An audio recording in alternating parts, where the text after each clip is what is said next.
गुलाबटी के Methodist church में Christmas day के अवसर पर प्रार्थना सभा का आयोजन किया गया। सुबह से ही ईसाई धर्म के लोग चर्च में आना शुरू हो गए। चर्च परिसर में बच्चों ने सांस्कृतिक कार्यक्रम एवं नाटिका आयोजित कर प्रभु यीशु मसीह के जीवन को दर्शाया। चर्च के पादरी अभिनव जैकब ने चर्च परिसर में मौजूद लोगों को प्रभु यीशु मसीह के जीवन के बारे में विस्तार से बताया। उन्होंने प्रभु यीशु मसीह के बताए रास्ते पर चलने का आह्वान किया। क्रिसमस डे के अवसर पर चर्च परिसर को बहुत ही सुंदर ढंग से सजाया गया। इस मौके पर सैकड़ों की संख्या में श्रद्धालु उपस्थित रहे। क्रिसमस पर्व जो है वो प्रभु यीशु मसीह के जन्मने के दिवस पे मनाते हैं। क्रिसमस जो है एक यीशु मसीह के जन्म का पर्व है और बाइबल में इसकी भविष्यवाणी यीशु मसीह के जन्म के पूर्व 600 साल पहले हो चुकी थी यशायाह नबी की पुस्तक में। और उसमें यह लिखा था कि देखो एक कुंवारी गर्भवती होगी और तुम्हारे लिए एक बालक को जन्म देगी और पवित्र आत्मा के द्वारा वो बालक जन्म लेगा। यीशु मसीह का जन्म एक अद्भुत जन्म था, क्योंकि उसका जन्म किसी शारीरिक स्त्री और पुरुष के संबंध के द्वारा नहीं, परंतु पवित्र आत्मा और दिव्य सामर्थ के द्वारा उसका जन्म हुआ था।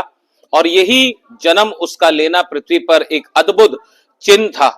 और उसका जन्म चरनी में क्यों पैदा हुआ? चरनी में इसलिए पैदा हुआ क्योंकि चरनी इस बात का प्रतीक है कि वो बेसहारा टूटे हुए उन लोगों के लिए आया जो इस गुनाह में पड़े हुए थे, दलदल में पड़े हुए थे, परेशानियों में थे, दिक्कतों में थे, समस्याओं में थे और पीड़ाओं में थे। क्योंकि यीशु मसीह ने मत्ती 11 में साफ साफ बोला है कि हे सब परिश्रम करने वाले, बोझ से थके मांदे लोगों, तुम मेरे पास आओ, मैं तुम्हें विश्राम दूंगा। और यीशु मसीह ने स्वयं इस बात को बोला और दिखाया भी करके, क्योंकि उसने उन 5000 की भीड़ को, जब 3 दिन से वे भीड़ यीशु के साथ चल रही थी और ना उन्हें भूख थी ना प्यास थी, लेकिन फिर भी यीशु ने उनकी शारीरिक भूख और प्यास को महसूस किया और उन 5000 की भीड़ को 2 मछली और 5 रोटी से उन 5000 की भीड़ को तृप्त किया।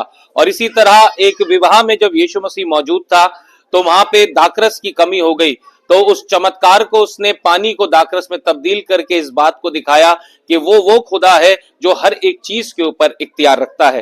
तो मसीहत और बाइबल हमें ये सिखाती है कि यीशु मसीह का जन्म एक दिव्य जन्म है और हम उसकी इस दिव्य जन्म की आज खुशी को जब मना रहे हैं क्राइस्ट मेथोडिस्ट चर्च, तो हम एक ही बात का संदेश आप सबको देना चाहते हैं कि प्रभु यीशु मसीह का जन्म अगर हमारे जीवन में हो जाए तो हमारे जीवन का अंधकार दूर हो जाता है और हम ज्योति में चलने लगते हैं।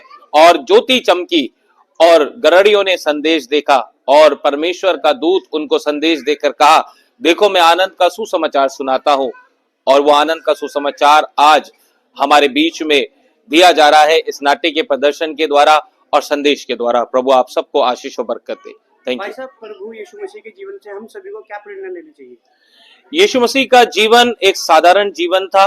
वो दिव्य दूत बनकर आया परमेश्वर का, ईश्वर का। यूहन्ना 3:16 में कहता है कि परमेश्वर ने जगत से ऐसा प्रेम किया कि उसने अपना इकलौता पुत्र दे दिया ताकि जो कोई उस पर विश्वास करे वे नाश ना हो परंतु अनंत जीवन पाए।